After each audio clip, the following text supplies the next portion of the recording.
You're listening to the Bare Metal Cyber Prepcast, created to help you succeed in your PMP certification journey. Learn more at baremetalcyber.com, where additional prepcasts, books, and training materials await. Let's get started. Conflict in projects is not a sign of failure. It is a natural result of diverse people working toward ambitious goals. The Project Management Institute defines managing conflict as the ability to proactively identify, address, and resolve disagreements in a way that protects outcomes while maintaining relationships. The project manager's role is to ensure that conflicts do not derail progress, poison trust, or erode clarity. Success means addressing issues early and guiding the team toward constructive resolution. On the PMP exam, conflict scenarios often hide beneath surface topics such as schedule slips, resource shortages, or scope disagreements. Recognizing that conflict underlies these questions is the first step to selecting the best answer. The goals of conflict management are threefold: preserve relationships, sustain workflow, and uphold working agreements. Preserving relationships means resolving disputes without damaging trust or long-term collaboration. Sustaining flow means ensuring that work continues smoothly rather than grinding to a halt over disagreements.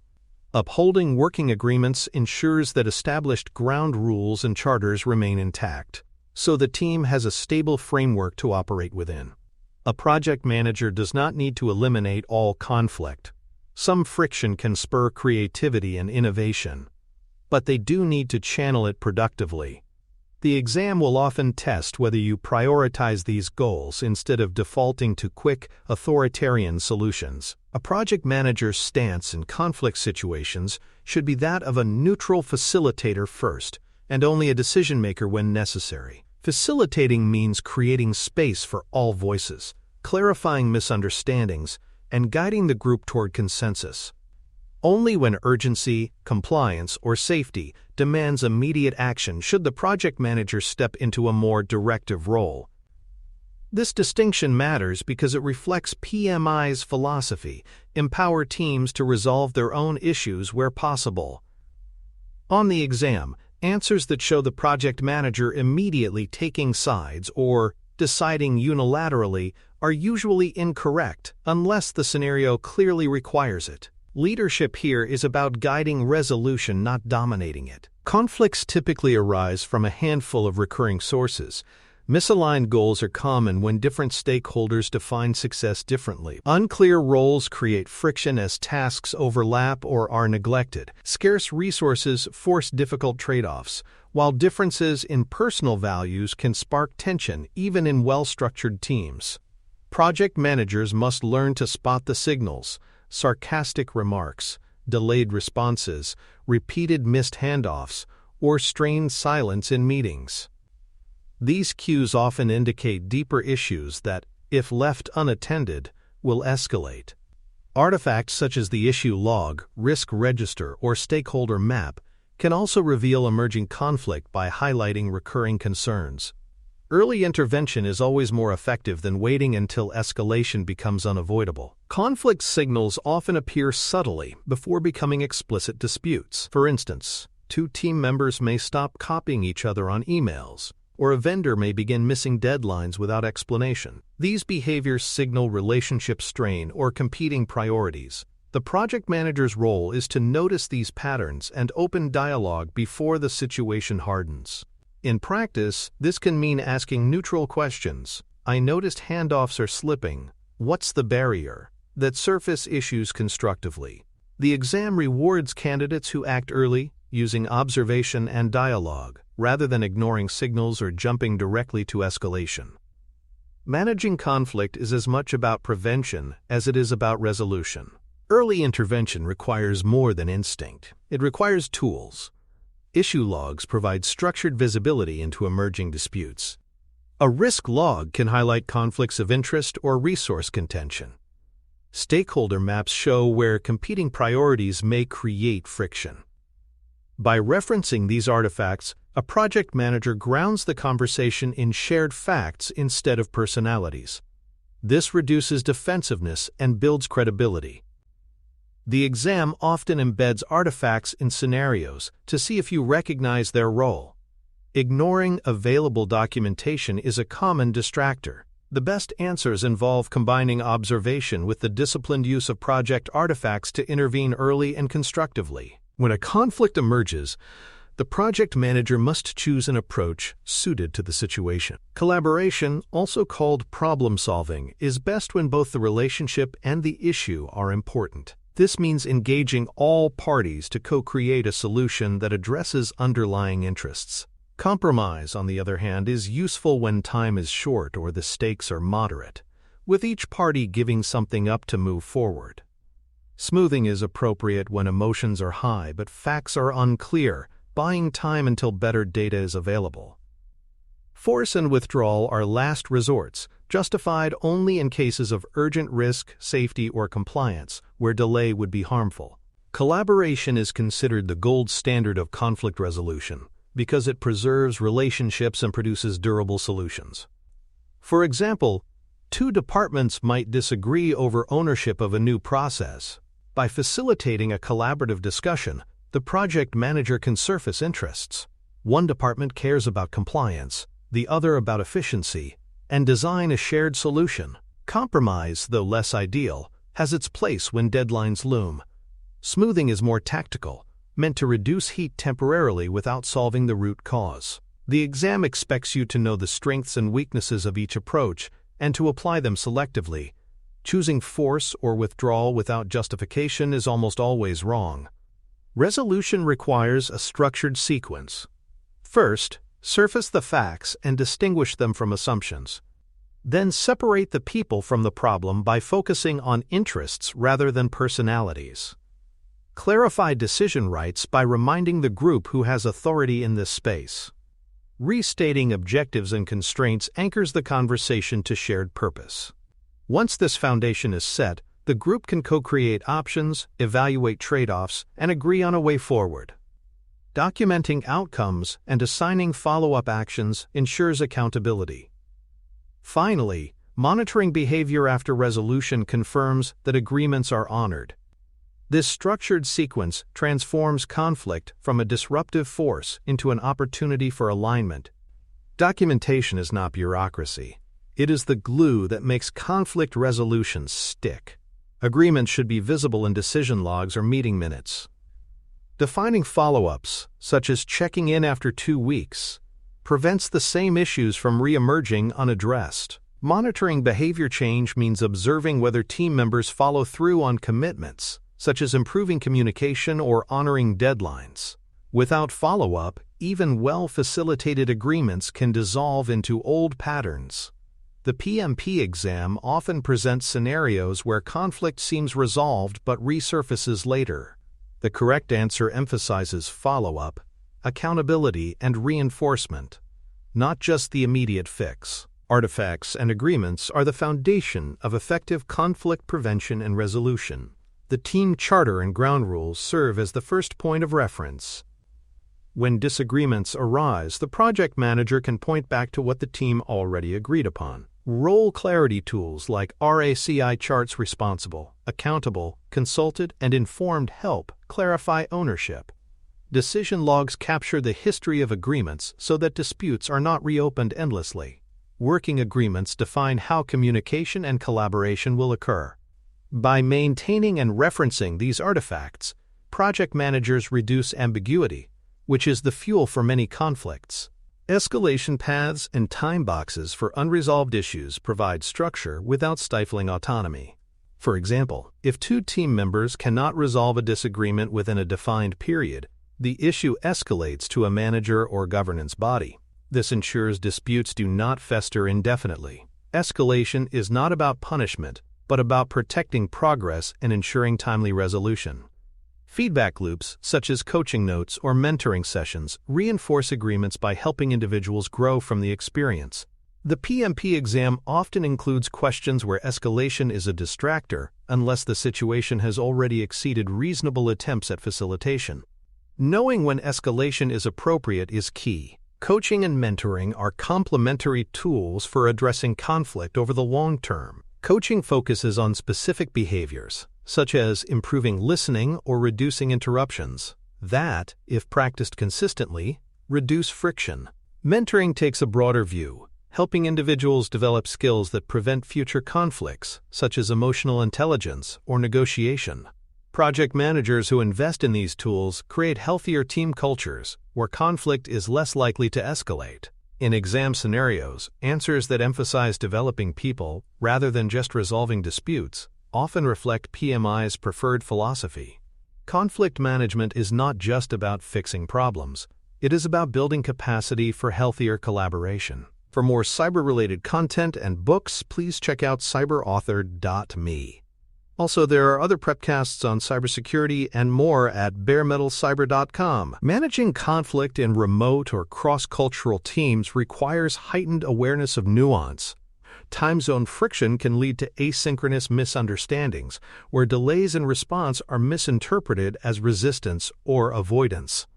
Language differences add another layer, where subtle cues may be lost or mistranslated. Project managers must use confirmation loops, summarizing back agreements, and clarifying next steps to avoid confusion. Choices of communication medium also matter. Video and voice often carry tone better than text, but text creates a record that helps reduce ambiguity. Recognizing cultural norms around authority and disagreement is equally important. Some cultures view open debate as healthy, while others may see it as disrespect. The exam often tests whether you adapt to these dynamics rather than assuming one-size-fits-all practices. Language leveling is a technique particularly useful in global teams. This means avoiding slang, idioms, or region-specific references that may confuse non-native speakers. It also means slowing down speech and encouraging team members to paraphrase agreements in their own words. Confirmation loops, checking understanding by asking, "What do you think we just agreed on?" ensure alignment. Tone calibration is equally critical. What sounds neutral in one language may come across as harsh in another. The project manager's role is to model inclusive communication that makes space for every participant. On the PMP exam, scenarios involving distributed teams often reward answers that emphasize clarity, patience, and explicit confirmation. Technology choices can either resolve or exacerbate cross-cultural conflict. Over-reliance on text-based communication strips away tone and body language, creating more room for misinterpretation. Strategic use of video calls can restore nuance, while asynchronous tools like shared boards keep progress visible across time zones. The project manager must balance real-time collaboration with respect for local working hours, avoiding the pitfall of scheduling meetings that consistently disadvantage one region. Exam scenarios in this area often ask how to resolve misunderstandings among remote stakeholders. The correct answer usually involves confirming understanding through richer communication modes and respecting cultural or logistical realities. Conflict with stakeholders and vendors introduces additional complexity. External partners bring contractual obligations alongside relational dynamics. Disputes over scope or pricing are not simply interpersonal disagreements. They touch legal agreements and financial stakes. A project manager must therefore balance protecting the relationship with enforcing the contract.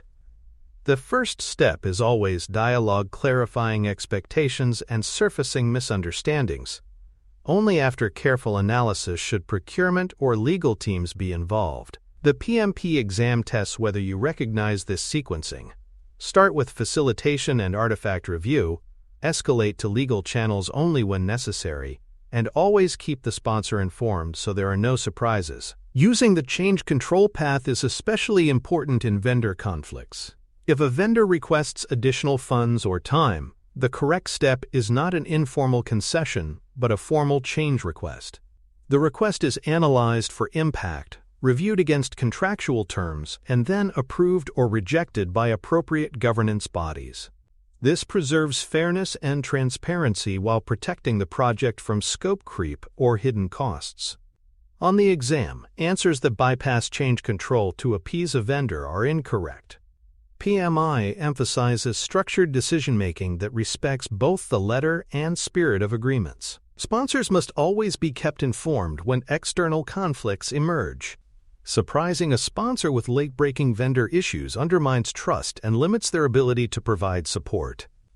Sponsors may have influence with external partners that a project manager lacks, but they cannot exercise it if left in the dark. The exam often includes scenarios where one option is to handle it quietly, while another is to inform the sponsor.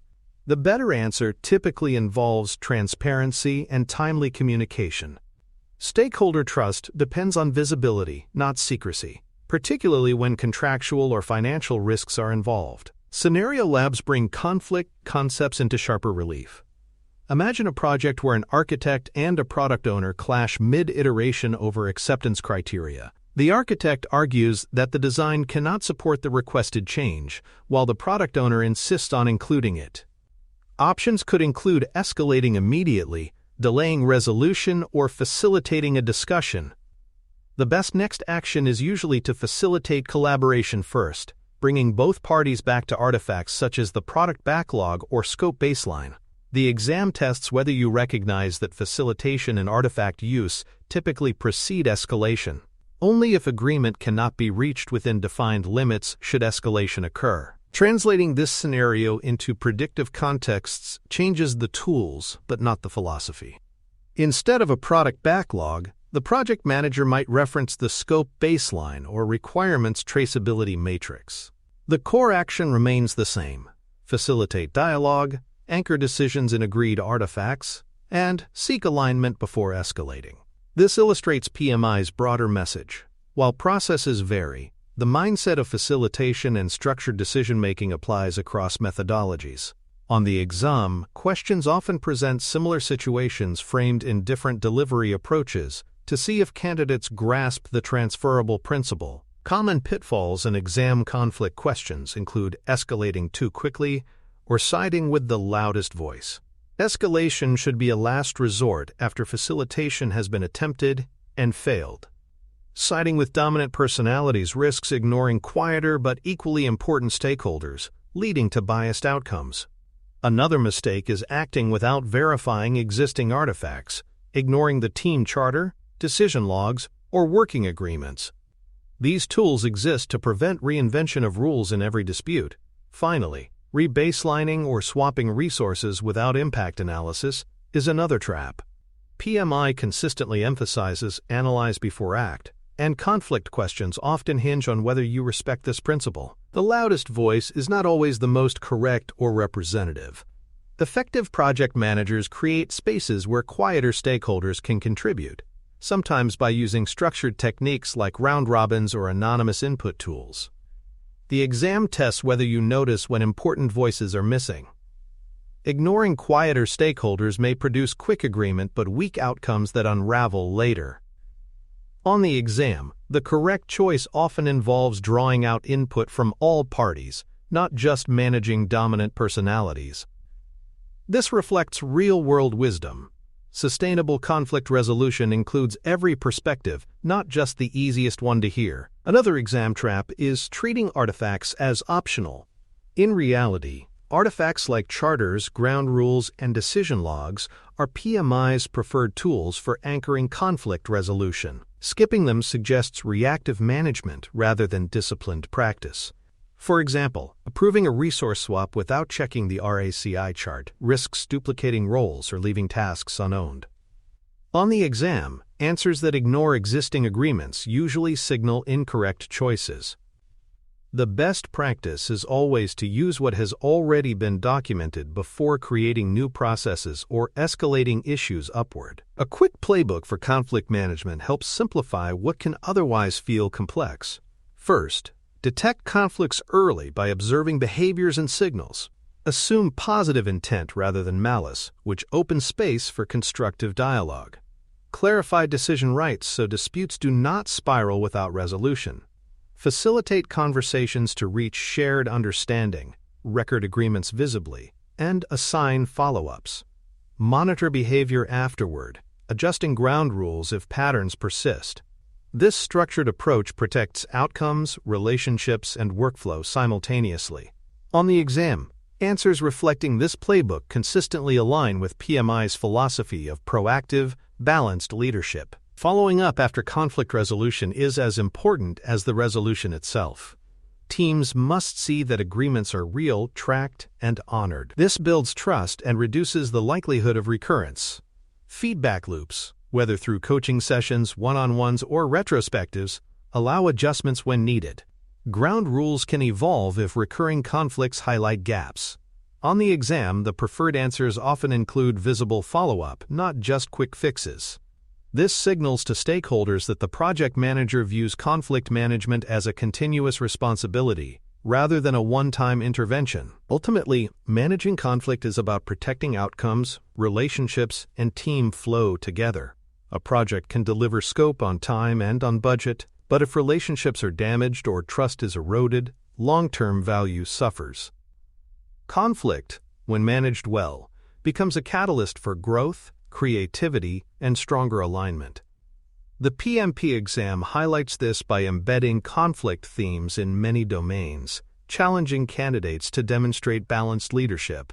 The project manager who can navigate disputes calmly, fairly, and transparently not only succeeds on the exam but also builds the kind of resilient teams that thrive in real-world practice. Thanks for tuning in to the Bare Metal Cyber Prepcast, your trusted source for cybersecurity news and insights.